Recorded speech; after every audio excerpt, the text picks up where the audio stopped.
All right, episode 7, Lane 1 Talk Show, up and running here. How we doing today, Mark? We're doing good, Phil. Happy Friday. Happy Friday. Happy to be done with the week. Happy to be done with the week.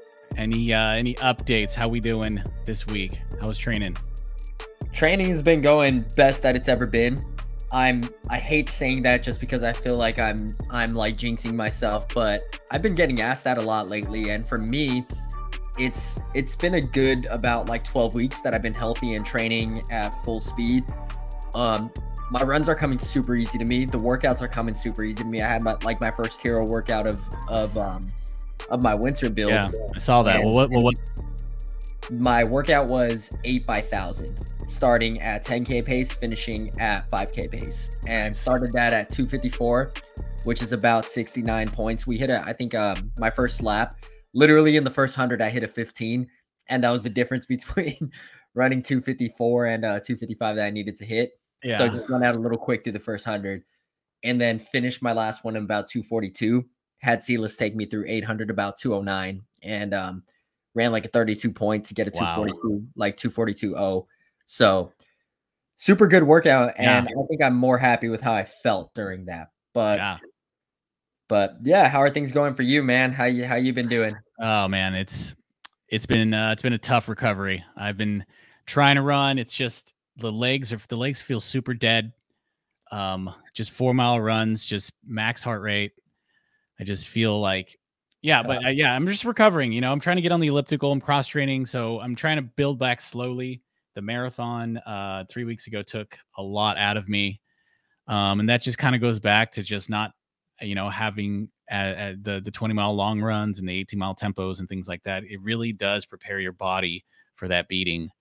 Midweek long runs, all those things really, in addition to providing fitness and performance gains, it also strengthens your body for that duration of time. So, it's gonna be a longer recovery than I'd probably like, but it's coming along. It's coming along. My favorite was looking at your Strava and seeing 4 miles at like 8:43 average, and I texted you. I was like, "Were you actually trying on that, or were you just trotting?" And then I like peeked a little deeper at your data, and it was like heart rate 151. Yes. I was like, "Oh, dude, you're going hard." I was, yeah. A run like that, I don't know what, 128, 131. Like if you're in shape, like 7-minute pace, 8-minute pace. Yeah, I was 8:40 pace, just threshold, just blasting the heart rate out. Just my watch was exploding. Yeah. But yeah, it's a process. It's coming along, but every run's a little bit better. Just getting rehab, getting the PT, getting massages, getting the air compression, leg sleeves. Yeah. Trying to do what I can. Yeah. But yeah, so we'll go ahead and get into a little bit of news in the world of running track and field, and starting off with some tragic news out of Kenya. World record holder in the marathon, Kelvin Kiptum, and his coach, Gervais Hakizimana, were tragically killed in a car accident on the evening of February 11th in Kenya. And our deepest condolences to Kelvin and his coach. He was only 24 years old. He was a rising star. Like I said, he ran 2 hours flat, 35 seconds in the marathon here in the United States in Chicago. So, a very, very tragic. Our hearts go out to his family, his friends, the friends and family of the coach, training partners, that sort of thing. It's, it does hit home when these sort of things happen. And I guess, we can all as Americans be grateful that we had Kelvin here in the US for his world record, and we got to know him a little bit more. Yeah, I think what is really tragic about that is things don't really seem real until they penetrate your bubble, right? Right. It's kind of like it was shocking because you don't expect something like that to happen. Like, the guy's young, he just set a world record, right? And seeing his name in a rest in peace post, grade black and white on Instagram, that just didn't look right. And Aaron Potts sent it to me like the minute it was posted, and to me, I was just like, whoa, like that's not Yeah. real. And you're looking at the forums and it's like, dude, that can't be real. And it penetrates your bubble because that's so close to home in the sense of he was going to probably coming home from practice, got in a car accident. He was probably something along those lines. And it's like, that could happen to anybody. Yeah. And not to get too stoic, but it's like life is not guaranteed. It can be taken from you in an instant. And it's usually circumstances like that. Like the dude had a bright future. The dude was on top of the world and it was all taken from him in that moment. So I think it just goes out to say, anybody listening here, text your mom, text your parents, like text your loved ones, just let them know that you're doing okay, or let them know how you feel about them. Like, I think those are just times to reflect because it's waking up the next morning is never guaranteed. It's never guaranteed. Never guaranteed. And you know, learning about him, he had some crazy training, right? He was like 300 miles with 300 kilometers a week, something like that. Yeah. I think he was about 180 miles a week. 180 miles a week. And he ran his half marathon. Didn't he go subs his marathon? He ran sub 60 the second half, right? He was like, and at that level, isn't it almost like 95% are all positive splits for those 201, 202 attempts? Yeah. Like, I think when Kipchoge had the world record right before him, he came through like 59.50. Yeah. And then, positive splitted. Yeah. So yes, it's a good time for reflection. And again, our biggest condolences to Kiptum and his coach. All right. So some other news, getting into some of the indoor, we had the Millrose Games, over Super Bowl weekend. We had the Wanamaker Mile, Yared, ran a 3:47, besting Hobbs Kessler for 3:48. Yeah, so, that was geared up as a world record attempt. Yeah. What is the world record? Is 45? It's like 47:01.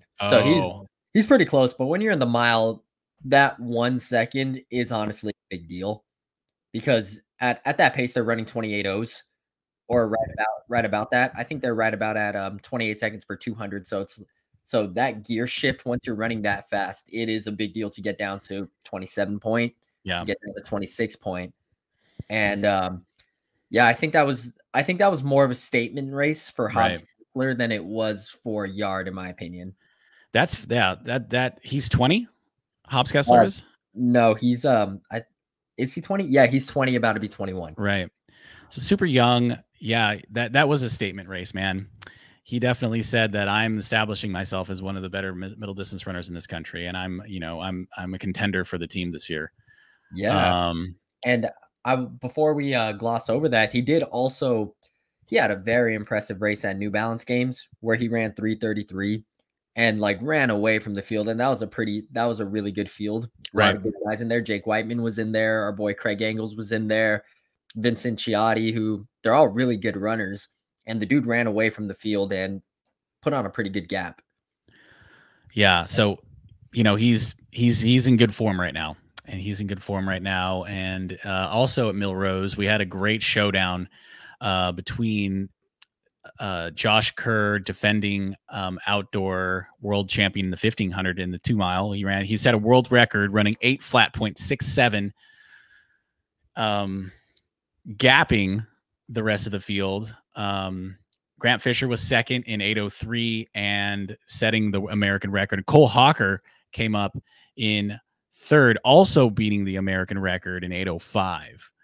What are your thoughts on that race? Oh my man, that one's hard. That one was hard to fathom. When I saw it happen, I wasn't looking to see the results just yet because it was a workout day for me. So I was waiting or a long run day for me. I was waiting to get home to watch Millrose Games. And I think like 5 people sent me Josh Kerr running 8 flat. And what blows my mind about that is he called his shot back in like November. He said back in November, I'm going to get that 2 mile world record. And just to put some context behind it, the previous 2 guys to have the world record in that 2 mile were Kenenisa Bekele at 8:04 and then Mo Farah at 8:03. And those are, in my opinion, 1 and 2 all time. Yeah. And we can get into the GOAT debate in a later episode because I have some strong feelings about that. Yeah. In my opinion, they're 1 and 2, and Kerr beat that by 3 seconds on a notoriously slow track. Yeah. Yeah. That was Millrose Games, man. That is not known for being boosted. You know, that's the boards, right? They call that the boards. Isn't it Legat, the chairman of the boards when it comes to the Wanamaker Mile? Something like that? Yeah, I think he won it like 5 or 6 times, something ridiculous. But Yeah. what's crazy too is Grant missed the world record by like 0.2. Yeah. I mean, these guys are just, that's incredible. That's incredible. So Grant was just off. And then Cole Hawker was under the AR as well. Yeah. And so he was disappointed with his race. Yeah, those times are unreal. And then shortly after that race, Jakob had some comments about it, the memes that everybody's already seen. He said that he would have won that race blindfolded. Yeah. I think what's interesting about that comment is they teed him up in the sense of the reporter says, yeah, you think you would have beat him? And he was like, oh, definitely. Like, I ran the time I ran outdoor. And then he's like, you think you would have beat him blindfolded? And he said, yeah, for sure. So he didn't really say, I would have beat that guy blindfolded. They teed him up. Okay. They asked him, you think you would have beat him blindfolded? Yeah. And he said, for sure. Like, you're not going to say, I don't know about blindfolded. But right. He played along with it. But one thing I do want to ask you, Phil, Josh Kerr running 8 flat in the 2 mile indoor. Yeah. Should Jakob be worried right now? Because Jakob's been hurt. He hasn't gone to altitude yet. He's been dealing with an on and off Achilles issue since his honeymoon in the Maldives. Should him seeing this 8 flat really worry him? Because what makes Jakob special is the fact that he's stronger than the field. Right. But everyone in the field is closing the gap in strength. So is an 8 flat scary? Should that be scary for him? I would be, but you know, Jakob has gone on record saying things like, I don't spend much calories on this sort of thing. You know, he has said things like that. So but I mean, if I was Jakob, I would be like, okay, Kerr's fit, you know, Hawker's fit. You know, these guys are, you know, Yared moving up to the 3K at US Indoor. He's fit as well. Like, but specifically about Kerr, yes, I think that Kerr's running fiery right now. I think he's going into World Indoors and his home country of Scotland with a ton of patriotism.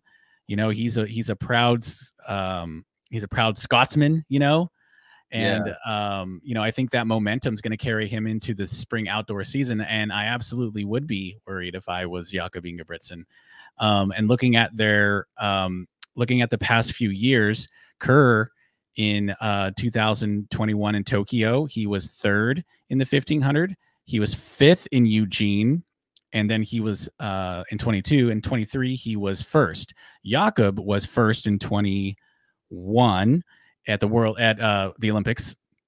He was 2nd in Eugene to Jake Whiteman, fellow Scotsman, teammate to Josh Kerr, and he was also 2nd to Josh Kerr in this past year in Budapest in the 1500. So, I mean, it's kind of like the scores evening up here. I mean, it's definitely weighted in Jakob's favor, especially given the fact that he has had a lot of success at the 5,000 meter distance as well. And he has had the world record outdoor in the 2 miles. So I still think the you know, Jakob has the edge. He has the performances to date. And, you know, I think a lot of people would consider Kerr the underdog.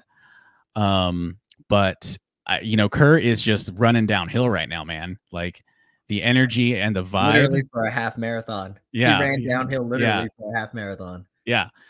Yeah. And I almost feel like with this like noise, like between the two of them, it's almost like our Americans, right? You know, Yared, Hawker, Hobbs. I think, you know, they could like sneak in there, you know, they could sneak in there for a medal. So yeah, that Millrose is exciting. One thing before we go off of Millrose, one question I have for you. Would you rather win the Wanamaker Mile or the Bowerman Mile at Prefontaine? Oh, I might have to say the Wanamaker Mile. Yeah? Yeah, dude. I mean, Millrose, in my opinion, should really be the U.S. Championships. Like, if they can put a label on it, I think that energy, the way that stadium is set up where the fans are on the upper deck and the runners are on the track, there's people lined up trackside. I think the energy and the kind of that whole environment and the way they have the trophy with the name engraved, like, I feel for me personally, that is a bucket list race that Yeah. I would absolutely love to be a part of. I don't foresee myself ever racing in Millrose. I don't ever think I'll get there, but that is a race where I think is a fantastic feeling. I mean, the thing that comes with the Bowerman Mile as well is you're probably going to run something stupid fast if you Mhm. win the Bowerman Mile. But that's the only pride, in my opinion, that comes with it. Or if it was the Diamond League final like it was this last year, but those are a couple anomalies. But I think if it comes down to it, I think getting your name engraved on that trophy and a race that matters to Americans, to American distance runners. I don't know that you can probably tell me 3 years ago who won the Bowerman Mile, but you can probably go down the list of who Right. won the Wanamaker Mile just because it's been a big deal. It's something everybody talks about. Like, I think even Nick Willis, who's a silver medalist, has flat out been going to the Wanamaker Mile trying to get a win, but he was never able to get a win. Yeah. It's definitely has it's steeped in tradition. Just the suits, the outfits, the officials, right? It has that like game 7 NBA champs vibe to it, right? Because it's indoor. It's like track and field meets NBA finals, right? It's like you remember the NBA playoffs when they were playing Kanye Amazing. Yeah, that was back. Shoot, yeah, that was a long time ago. That was like that was Kobe era, I think. Yeah, like I want to say that was Lakers Celtics. Yeah, that was. I just remember that epic like music they had in between. Anyway, that's what the Wanamaker Mile reminds me of is that, you know, it's amazing, you know, witness greatness. Remember that? Yeah. What would you pick? That's a tough one. I might go in the direction of Bowerman. You might go Bowerman. I might go Bowerman, just like, you know, because I grew up in the Alan Webb era. I grew up in the Steve Magnus, you know, and that it's just, you know, Hayward Magic, especially now that it's gotten, you know, more attention with the Diamond League and hosting worlds and stuff like that. It just seems like it's another level of like it's just to even get in that race. Last place in the Bowerman Mile is like what, like 355. Yeah, 355. And like, remember the El Garouge days, and like, you know, it's just like it seemed like an Olympic final almost sometimes. I would probably go with the Bowerman Mile, but it's really close, man. They're both special. I mean, these are fun conversations, right? Yeah. You know, these are fun conversations. And I was like, you know, when I was looking at the results, I was like, man, Bowerman Mile or Wanamaker Mile? I think it's close. And then going on to U.S. Indoor, we had some great performances. Men's 1500, Cole Hawker took the win, 337.5. Cole, not Cole, that was Cole Hawker, but second place was Hobbs Kessler in 338. Mark, your thoughts on that race? I thought that was a huge statement race from Cole Hawker. Yep. For me, Cole Hawker, I think, has a legitimate chance to win World Indoors in the 15. Yeah. Based off who's showing up in the field, there's going to be some really good guys, but Cole Hawker looked strong. He looked fast. Right. He looked smart. Like, not to glaze on him too much, but like, he didn't even kick fully. Right. He went with 200 to go, gapped the field, ran a 26 low, and the dude looked like he still had some left in the tank and beat everybody convincingly. He did. And I know, like, you know, the times, you know, 337.5 to 338.7, that time doesn't seem that, but visually indoors, that's a gap. Yeah, that is a gap. And they're at altitude too. So the effort is much higher. I think the NCAA conversion would give them like a 334. Yeah. or something like that, or 333. But being able to kick that fast off of that pace is something that's super impressive. And that's something he's going to need to be able to do, because keep in mind, something about Cole Hawker is people forget he has a 13:07 5K PB or like 13:08, something like that. He ran it in a time trial at Peyton Jordan. He now has an 8:05 2-mile. Yep. He ran 3:30 last year off of, he started training in April and then went to Worlds and ran 3:30. Like, he is somebody I think will challenge Nagoose, and I think he will beat Nagoose outdoor just based off of how he looks now. Again, it's easy to say that now because we're in February. But if I had to, if I'm a gambling man and I had to bet, I'm putting a lot of my chips on Cole Hawker right now. I agree. I'm with you. I'm also drinking the Cole Hawker Kool-Aid. And for all the reasons you just mentioned, in addition to, I like the way he races. I think he races gritty. He is smart with his tactics and his positioning, and he kind of, his tactics and his execution kind of give me Leo vibes. 2000. I can see that. Leo was super gritty and was always in the mix, like 100 meters to go. You never wanted to be around Leo, and obviously Leo has the silver medal from 2012 London. So Cole does have some work to meet that comparison, but the way they race, the execution is I get some Leo vibes from Cole. But yeah, I'm with you on that. I think Hawker does have some big potential in the next Olympic cycle. Yeah. And then the win. I want to touch on Kessler real quick. Yes. Kessler pisses me the hell off the way he races. And I'm going to say that flat out just because he almost got nipped at the line by Henry Wynn. Shout out Henry Wynn. He was Silas's college teammate. Oh, nice. And also it's funny because his name reminds me of Drake's alter ego from his gambling site, the Anita Max Wynn. So every time I see Henry Wynn, I think of that. But Kessler has this tendency of not running through the line. And I wanted to call that out because he almost got nipped by both Henry Wynn and Cooper here for his spot. And you can see the second he crossed the line, he looked to his right and dropped a big F-bomb because I think he thought he got passed. So it's like, dude, you need to run through the line. You got beat, yeah, but he also did something similar in 2023 for the U.S. champs. Coming down the home stretch, he saw himself getting passed and saw himself out of the team. And he just shut it down, 50 to go. Shut it down, 40 to go. It's like, dude, have some heart. Yep. Run through. Just because you didn't win doesn't mean you quit.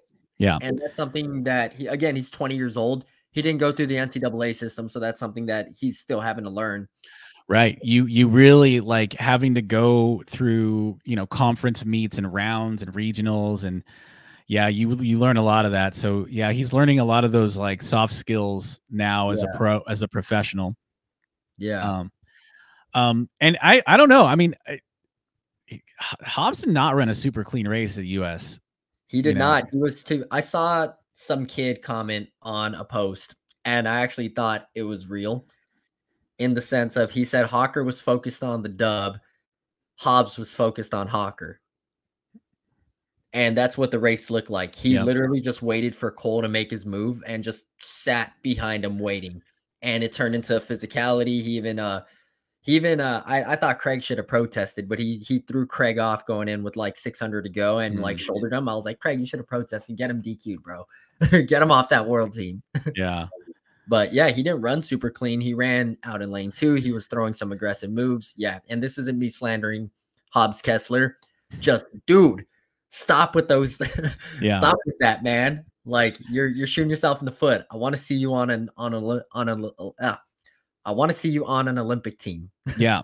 And I think the encouraging part was, I think he would probably admit that he didn't execute well, right? And he still made the team. So it was like, when I told you Joe Rubio told me, like, for the build up to Houston, we're gonna get you fit enough to get the standard on a bad day.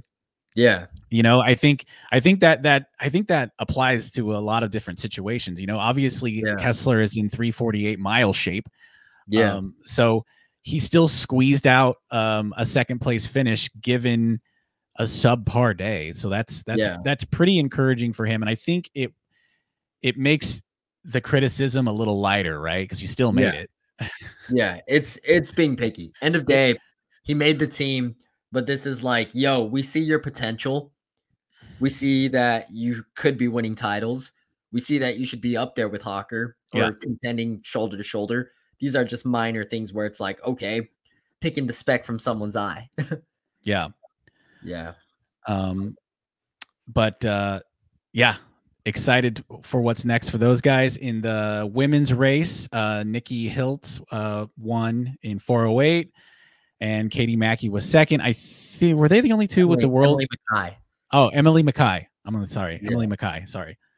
What was your question? Were they the only two with the world standard? Well, we had a lot of women like not show up. Yeah. And what I mean by that is like we didn't have, you know, like Ellie St. Pierre, she stuck to the 3K. Yeah. We didn't see Corey McGee in there. We didn't see a couple girls that were on the team. Right. But and that's not to take away from the girls. I mean, Nikki Hiltz is reigning American champion. Yeah. And she looked good. Yeah. Or they looked good. I apologize. I understand Nikki Hiltz verifies as a they them. So gonna respect that and try to stick to that. But Nikki Hiltz looked good. Yep. And they honestly were just chilling the whole time. Yep. And then kicked super hard and looked super smooth and came away with an easy win. Yeah. Yeah. No, that was, you know, Nikki never fails to perform, you know, in impressive fashion. And I was really impressed with their race there. And then in the 3000, we had Yared moving up to the 3K. In the 3K, you had Yared moving up. Yeah, allow myself to introduce myself. In the 3K, we had Yared moving up. And he ran well. You know, I think he did exactly kind of what we all thought he would. You know, and you know, hey, shout out to All-In Hacker for putting a good fight, you know. Hey, Hokanaz Elite, baby. Hokanaz Elite, you know, he didn't give up. He didn't, you know, he was like, you know, Yared, you got to still beat me. You got to still come out here and race. Yeah, he took the lead and was getting passed, and he came back super strong. Yeah, he looked good. You know, really good people. He beat some really good people. You know, I think Hacker's pretty young, right? He's only a couple years out of high school, college. Yeah, but the thing about All-In Hacker, I think he graduated when he was 25. I'm not exaggerating. Like 24, 25. He had the COVID years, but that's not to take away from he was an NCAA champ when he was like 24. I know they gave him a nickname like Old Man Hacker, but he was an NCAA champ.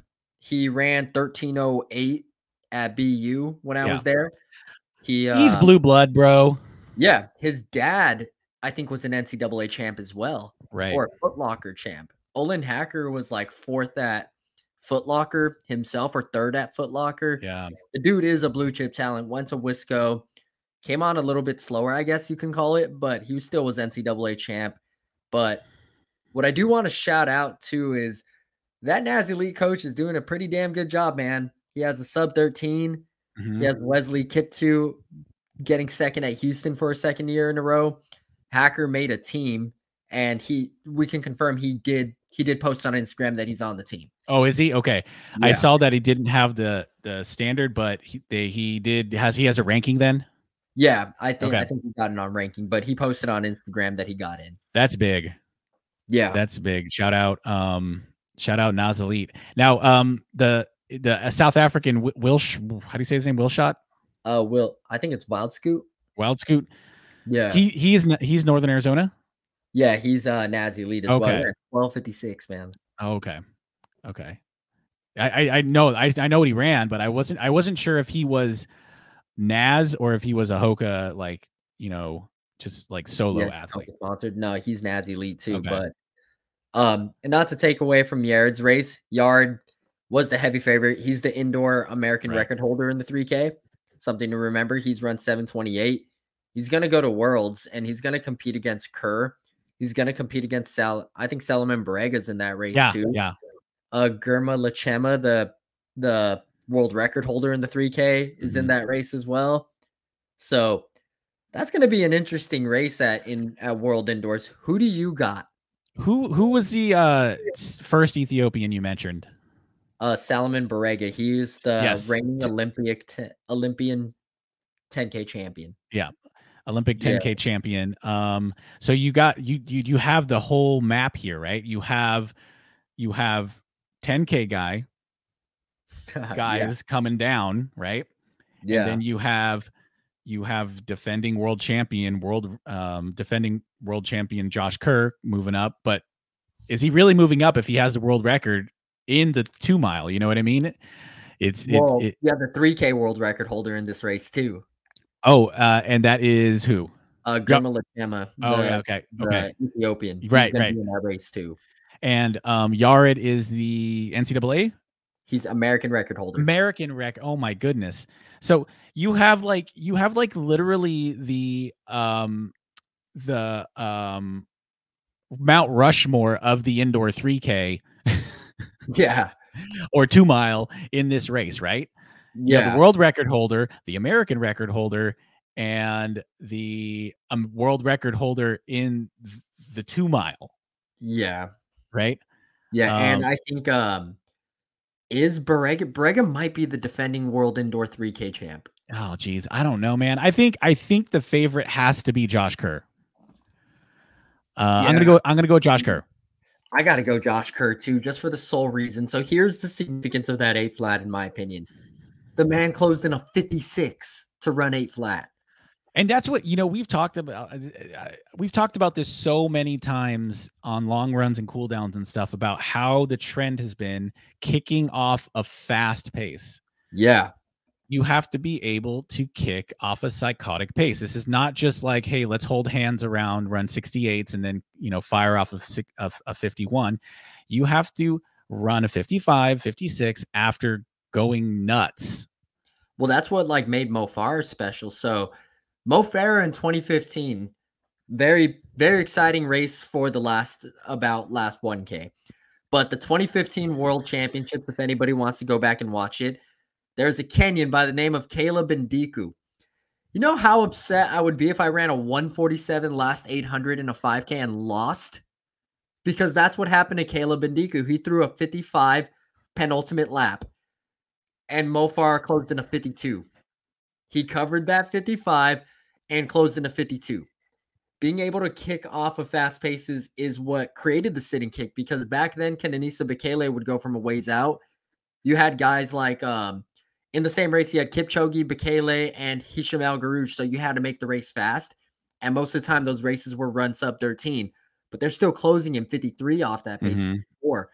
And then Mo started closing down his last kilometers in about 221. Way to go. So what was the strategy?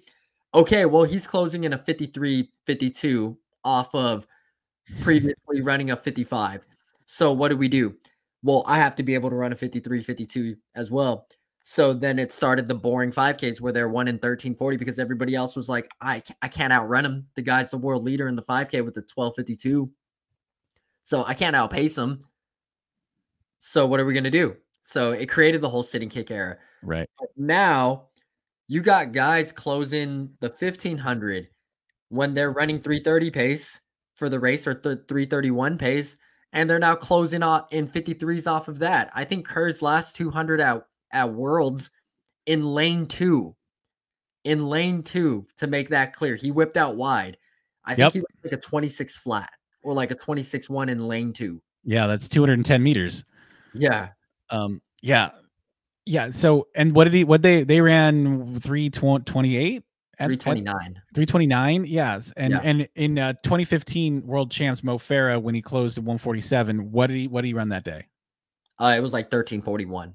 13. Oh, okay. So it was slow. That's what I'm saying. It bred the sitting kick era. Yeah. Because you can't outrun him. He's closing his last Ks in 221. And I feel like that era, was it still Nike Oregon Project? Yeah, Oregon Project, I don't think shut down till like 2019. Yeah, so I feel like that group was targeting specifically that style of racing at that time too. Yeah, definitely. So I mean, was it I think you said this last episode. Was it 2016 when Galen ran the fastest last lap of the 10? No, that was 2012. 2012. Okay. He had a faster closing split than Mo Farah, but Right. because Mo had about a 5-meter lead on him. Yeah. Yeah, that's the difference between gold and silver. Yeah. So I think Josh Kerr's got it. I think he can kick off a slow pace and a fast pace. I think he's got good positioning. But that's going to be exciting. That's next week. So we'll have a recap by the next pod. And then Ellie St. Pierre is back from, she had a child. She gave birth to a child, I think 8 or 9 months ago. Yeah. And she hasn't skipped a beat. She just was a machine out there. It was like she won big. I want to say it was 8 or 9 seconds. Yeah. Didn't she also set the American record at Millrose in the mile? Oh, that sounds familiar. Yeah, I believe she set the American record in the mile. The mile was, I can pull that up very quickly, but yes, Ellie looked great. She looked poised. National NR. Yeah, NR is a national record, right? Yep. 4:16.4. Jeez, so, dude, that's so dumb. So she's in a similar position as Yared, essentially, right? Yeah. Maybe even slightly ahead of Yared because she got the national record. Yeah, but something to keep in mind too with this women's 3K, man. Like Jessica Hull just ran 8:24. And you have a lot of the Ethiopian girls right there with her. Also, I think at Millrose, the girl who won the 2-mile got DQ'd and it was like a national record for Ethiopia, but it was because she was on the waterfall lane on the outside and she cut in. Oh, I saw that. Yeah. But she won that race in a Ethiopian record. So there's a lot of Ethiopians up there. So she's going to have her work cut out for her. Mm-hmm. Yeah. Yeah. And I know that was another race where maybe not a lot of the, not a ton, like the 3K at USA's, like the 15. I don't know that a lot of our top, Olympic hopefuls were doing it this time. In the 3K? Yeah. Well, you got to give the shout out to Josette Andrews. Oh, yeah. He just ran like 14:41 indoor. Yeah. Yeah, that's right. Stupid. Yeah. Something really, really fast. So she's in good form. Yeah. Yeah. That's going to be a good race to tune in. Ellie's going to have her definitely some good competition there. And then the BU DMR challenge. Grant Fisher barely misses the American record in the indoor 5K, running 12:51.84, just 0.15 off the American record. And he won big, but there was some very fast times in that race as well. Yeah. So one thing that I want to highlight about Grant's race was he only had pacers through 2K. He literally ran like a 7:50 last 3K by himself. And the dude was just clicking off like 62s like it was clockwork and then closed in, I believe, a 58. But what makes that more impressive is just how close to the world record that is. The world record, I think, is 12:49.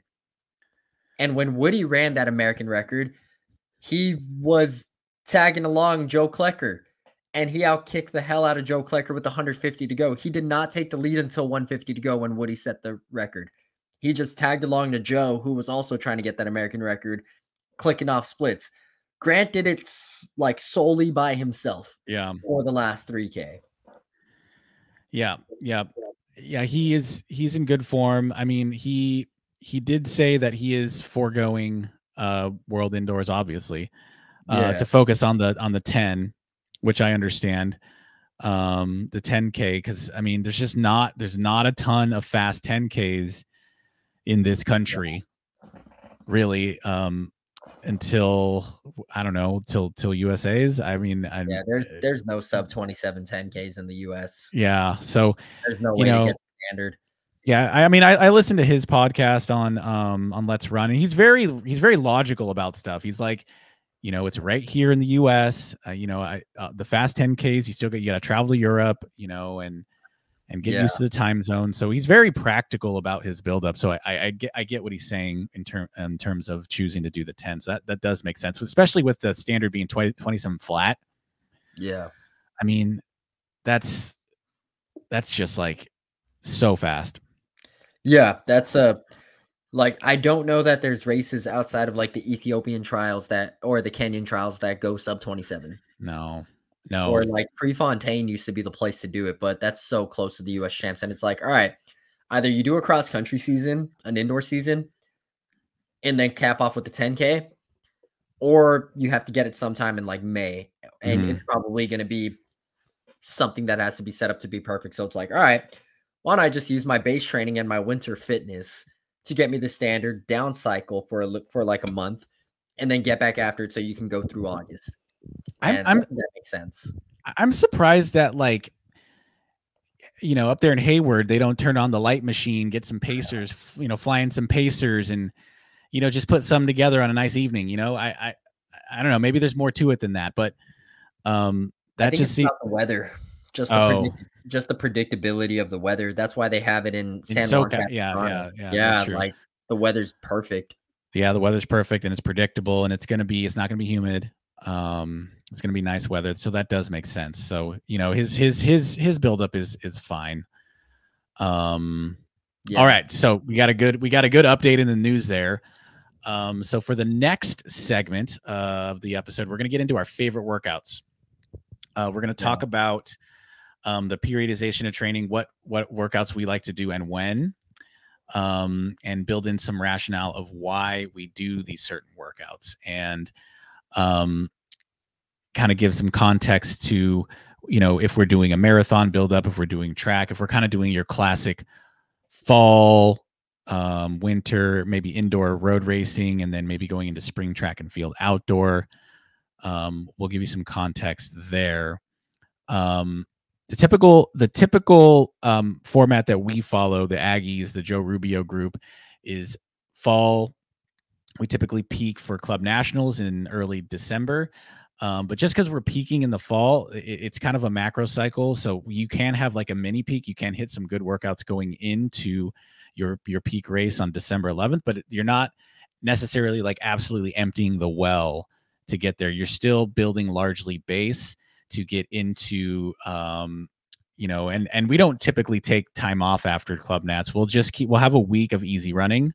And then usually 7 days after club nats, we'll get back on it with a workout, like a bridge type workout.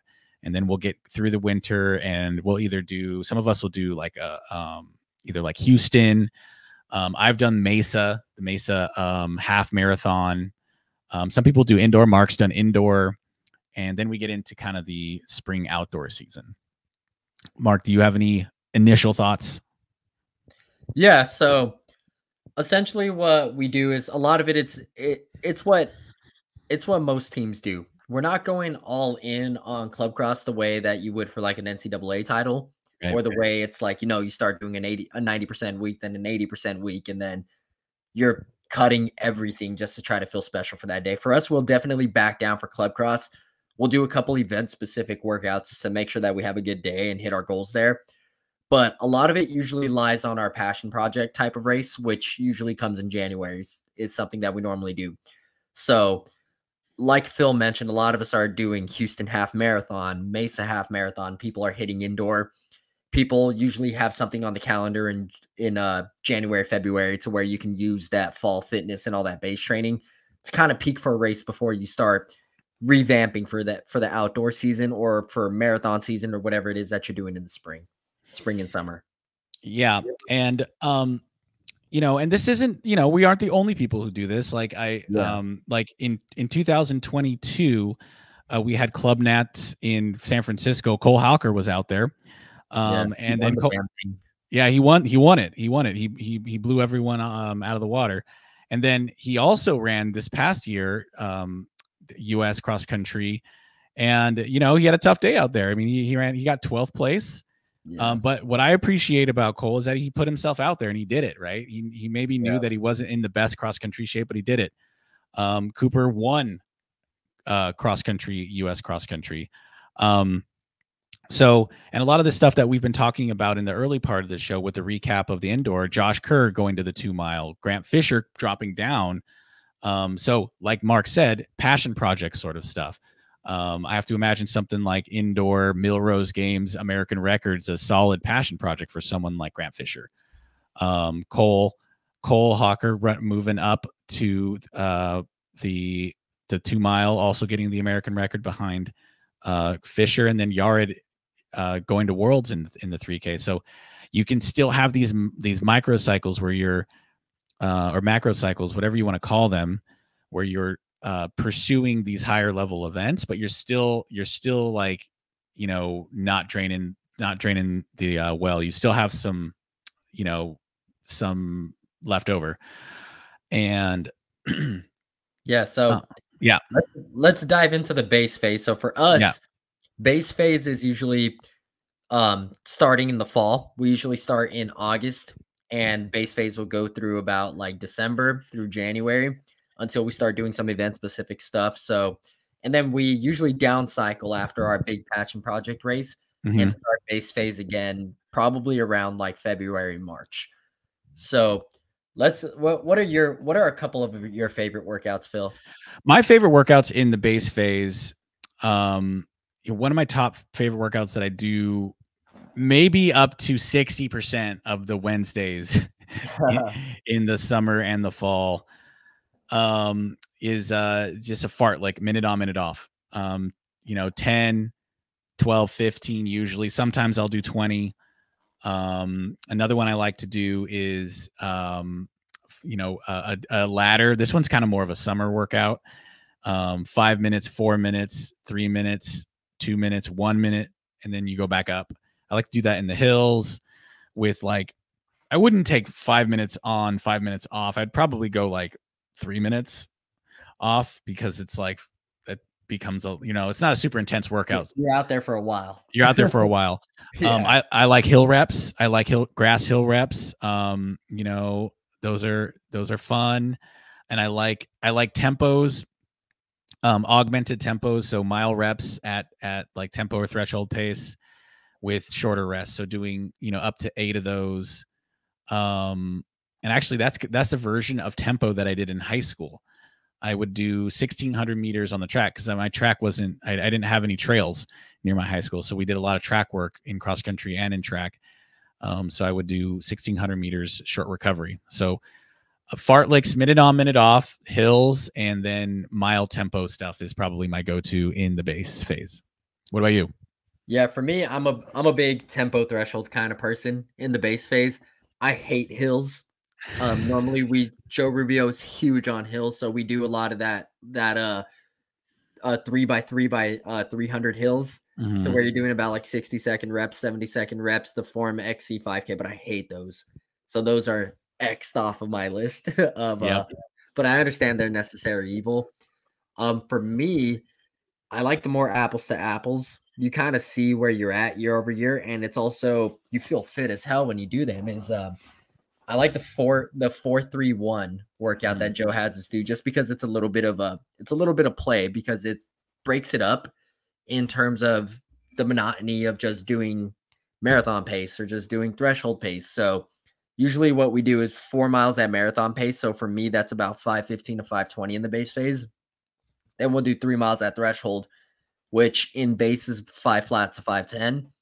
And then we get that one on the track where Joe has us go from the roads to the track, and we can rip it when I start getting fit and when I know I'm getting into like rare form, sub 440 or right around 440. And usually early in the base phase, I'm right around 450 pace. And a lot of it is keeping that heart rate under control. A lot of it is keeping the momentum going and just breaking it up a little bit, getting faster, giving your ego a little bit of a stroke there. And that's what I like about that workout is it's a lot of fun, but you're also getting in 8 miles of work. Another one I love, it's a staple, 2x4 mile. I know it's crazy to say, because I remember seeing a Meb workout where he did 3x3K. I mean 3x5K, and I was like, that can never be me when I was in high school. And now it's like 2x4 miles, one of my favorite workouts. And normally it's first 4 miles at marathon pace. And the command that I absolutely love that Joe gives us is just faster. And he does that a lot. Joe will never really give us specific paces whenever we get prescribed workouts. That can be a whole episode itself, and it's us deciphering what we think he means. Because like we even have one of Phil's old lane one vlogs back from the pandemic era where it's Joe, what the workout is. He's like, well, we're looking at about 5 by mile at a good pace, and then 2 by mile at a faster pace. And that's how Joe describes workout. So it was first 4 mile marathon pace, second 4 mile faster. And when you start getting really fit, you'll see that first 4 mile be about 5:10, 5:05.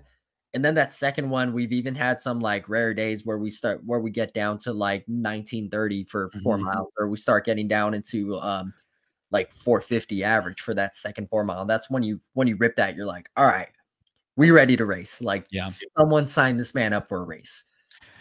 Yeah, no, that's a great workout. And you know, in the base phase, if it's like true base, it's really keeping that first 4 mile in check, I think is important, because you know, you don't want it to go sideways. You don't want a positive split that, you know, you don't want the second one to be slower.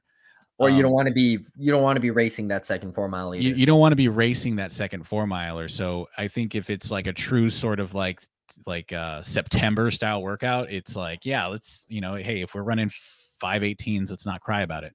To start out. But yeah, you know, I have been on some of those workouts where it's, you know, one of us, if it's you, if it's me, if it's Sean, if it's Silas, somebody's, you know, got a wild hair and they want to go out there and run, you know, 1931. It's happened. Competition phase.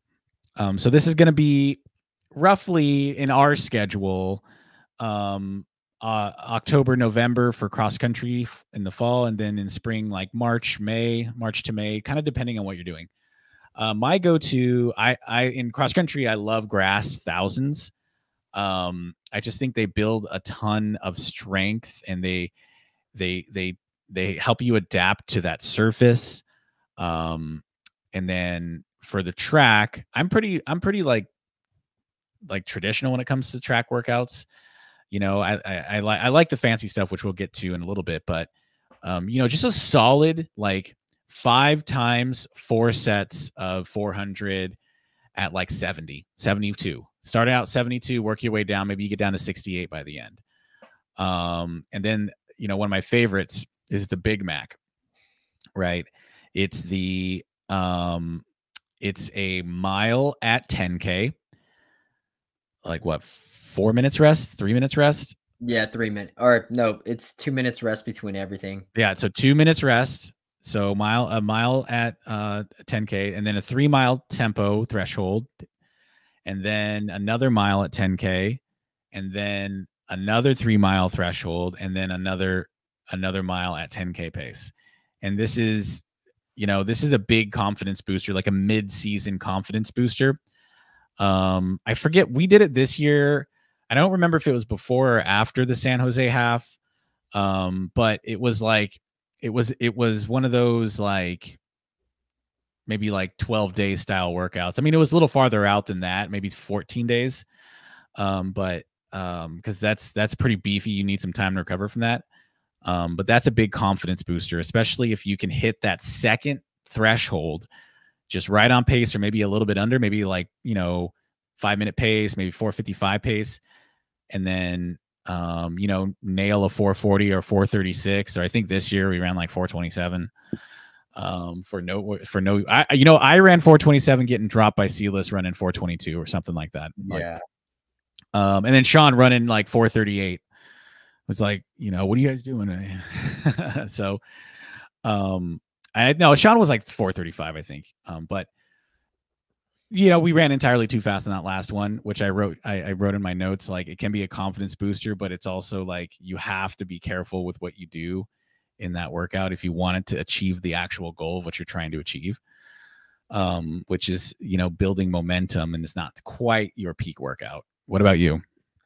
Yeah, so the Big Mac is actually on mine too. So reason that we call it the Big Mac, pretty self-explanatory. 1 mile, 3 mile, 1 mile, 3 mile, 1 mile. So, you know, you got the bread and then you got the meat in there.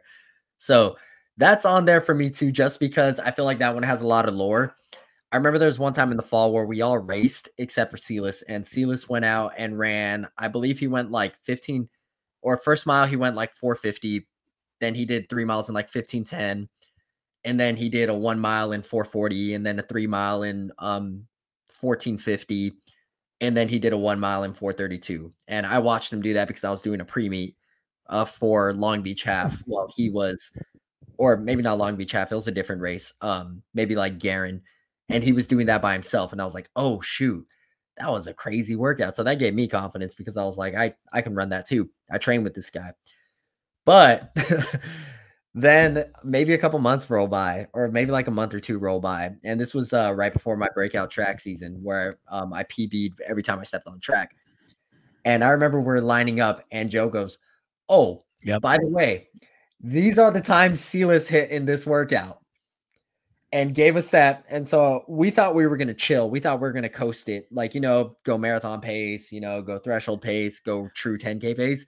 He told us these are the times Silas ran. And I was like, so are you telling us to beat that? And he goes, I'm telling you to go after it.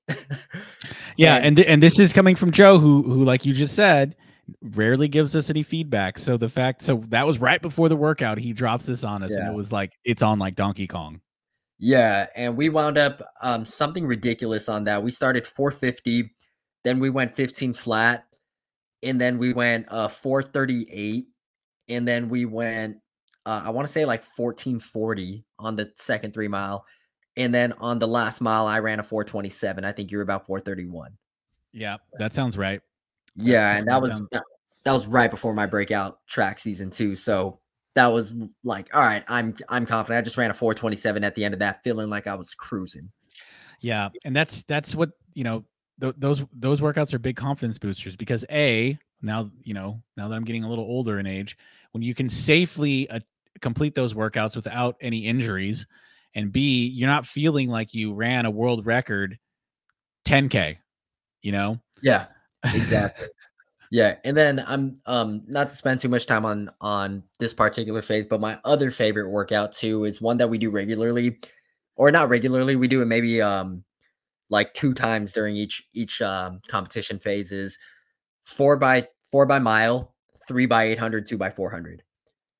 And that one is all over the place in terms of you get a lot of confidence because you cannot BS this workout. No. You have to be fit to hit it. And the 4 by mile, best I've ever done is, I think we averaged about like 438 for 4 by mile. That was 2022. That was a couple years ago, right? Yeah. Yeah. We averaged about 438 for each mile. And then the 800s, I ran 213, 212, 211. And then in the 400s, I ran 59, 58. Yeah, I remember that. I was in on that workout, and it was you, Silas, Sean, and me, and I was definitely the odd man out there. And that was probably one of the best workouts I've ever had in my life, honestly. Like, I wasn't that far behind in the miles or the 800s. Yeah. I just don't have I don't have 26-year-old speed anymore. So I got dropped in the fours. But that workout, I think, is top 5 efforts that I've had in my career. Just like with how, because we did everything pretty much 440 and under, right, for the miles. Yeah, we're about like 438 average. I think our last one was 434.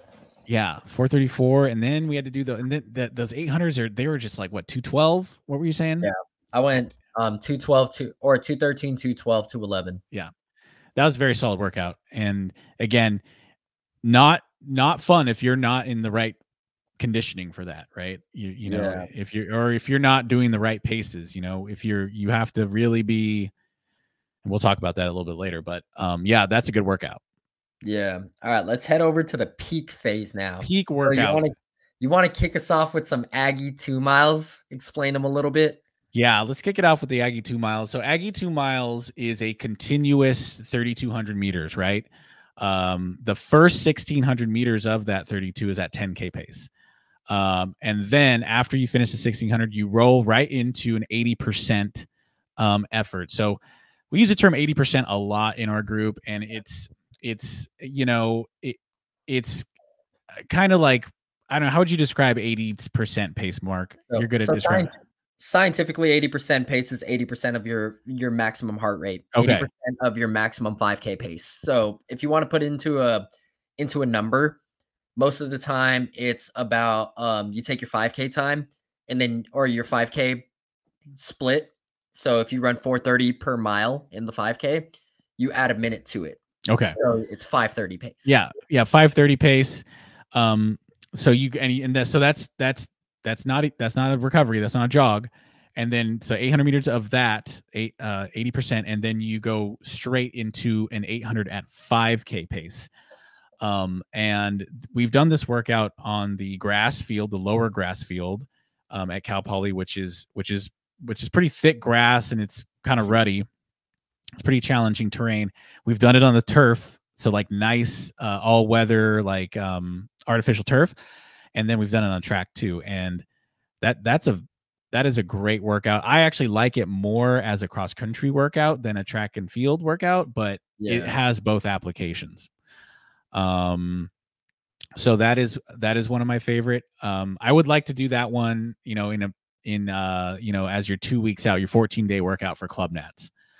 And then for track and field, one of my favorite workouts ever is the 65-70 alternating 1600. So you do a continuous 1600 meters, 4 laps. Lap 1 is 65, lap 2 is 70, lap 3 is 65, and lap 4 is 70. And you do that for rep 1 and 3, and rep 2 and 4, you invert it. You go 70, 65. And that's the workout that I did when I ran 13:39 at the Peyton Jordan invite in 2011. So I'm dating myself here, but that was my PR in the 5K, 13:39. I did this workout that I just read to you 10 days before that, 12 days before that. And I just, you walk off the track. I was, you're spiked up, ready to go, and you're just full of confidence, right? So that's my track and field. And then for the marathon, the good old fashioned 18-mile tempo, 18 miles at marathon pace. You're going to want to do that 21 days out. So you're not going to want to do that, 10 days. You're going to want a solid 3 weeks. And when I was training for Houston, I hit that right at my goal pace, and I felt great, ready to go. I think peak season, the key here about peak season workouts is they really got to give you confidence, right? You don't want to, you don't want to do something where you used, that was round 1 of the 15. Actually, you did that in practice. Yeah. You want something. So I know we have these like halo workouts, but I would almost contend you want to do something that is definitely challenging, but 100% achievable. Yeah, you want it to almost be like a race simulation. Right. A race simulation, and you want it to be successful. I think success trumps pace. Yeah. Because you don't want your mentals to be all fried 14 days before your Peyton Jordan or your Club Nats or your Houston, right? Yeah. What about you? For me, I'm also in with you on the 4 by mile at 65-70. That workout, that's how races go. Mm-hmm. Especially in the post-collegiate game. It's rare to get into races that are right for you. Unless if you're like a blue chip talent, or unless if you're one of those blue blood runners that are getting, the Hayward lights. Because when you go into a lot of races, you're rarely running even pace. And that workout, every time I've done that, I've always run my best 5K after that, because I've always felt prepared. And when I ran my 5K PB, we ran a 64 point in there. And the idea of this workout is you're undulating the pace a lot. Mm-hmm. So when you do things like that, when you are in a race and let's say your goal time is 66, a lot of times you can't handle that transition in pace. But when you're actually actively working on it, as you should as an athlete, like you want to work for what you're going to see in the game, what you're going to see in the race. And doing that workout has always given me confidence. And at the end of the day, you wind up running a 4:30 mile, undulating the pace back and forth. And there's one year where I did it. And I think my last one, I went like 64, 68. then, or no, it was the other way. It was 68, 64, 69, 63. And at the end of it, I'm not going to do the quick math, but I think it was about like 425, something like that. And you walk away doing that, feeling good. And it's like, all right, I'm ready to race. Yep. And about like 3 weeks later, I ran my PB. Yeah, I think that workout's just like, it's like you said, it prepares you well, especially for, you know, you put it so well, unless you're the blue chip, like Hayward prime time, fully paced. If you're in the B, C, D heat of a section, yeah, you might have a pacer up front, but if you're mid pack, you're yo-yoing. You know what I mean? Yeah, you might get people. You're passing people. You're getting shoved out to lane 3, even though they say it's paced. It's like, you know, unless you're right behind the pacer and they know what they're doing, you know, you really need to have some, you know, experience, like, you know, undulating and running a 64, then slamming on the brakes to a 70, and then speeding up again because everyone got nervous. And yeah, exactly. Another workout I do like, this one's a little more 1500 specific. It is hard 800, 5-minute rest, 3x400, and then 3x300, all at goal 1500 pace. So last time I did this, unfortunately, week of the race, I had to get on antibiotics for like a sinus infection.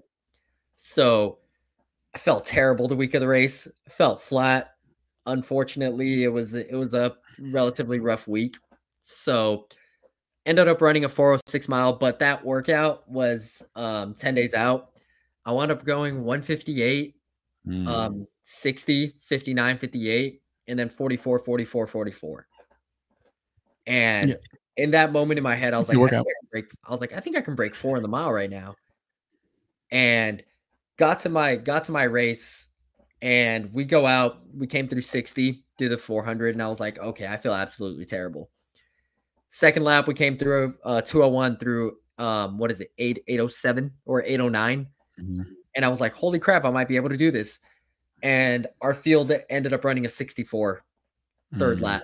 And then I closed in a 60, ran a 406, but off antibiotics, off of feeling super crappy. So I was like, all right. Yeah, that's not bad. Yeah, not a bad result, but that workout, I liked it a lot. That it made me feel fit. It gave me a lot of confidence in myself. I really wish I had a better race to report, being like, I did that workout, and then guess what? I came back and ran like 401, or I came back and ran 359. Like, that would have been pretty damn cool. But that was one of my more favorite workouts. I mean, you know, the fact that you on antibiotics, feeling sick, you know, only that still you were able to run only about 4 or 5 seconds slower than what your fitness would say is still a really good race. Running while recovering from illness is not fun or easy. Yeah. I would have liked to say too, if we kept our foot on the gas on that third lap, right? Had we had the front of the group kept pushing, because I was in about third position. Had we kept pushing, I think we could have ran at least like 402 that day. Right. Yeah. It's tough. Where was that again? That was at Sound Running. Oh, Mustache Mile. Shout out Craig. Shout out Craig again. That was his race. Oh, so the Mustache Mile. Nice. Yeah, so that was a few of our favorite workouts. I think that's a good episode. What do you think, Mark? Yeah, I think I think that was super solid. We went through a lot of news. We went through a bit of personal updates. We went through some training. I think that's a successful day. Yeah. So again, thanks everybody for listening. Make sure you like, comment, and subscribe to the Lane One Talk Show on all of our socials: Spotify, Apple, YouTube, Instagram. All right. Peace.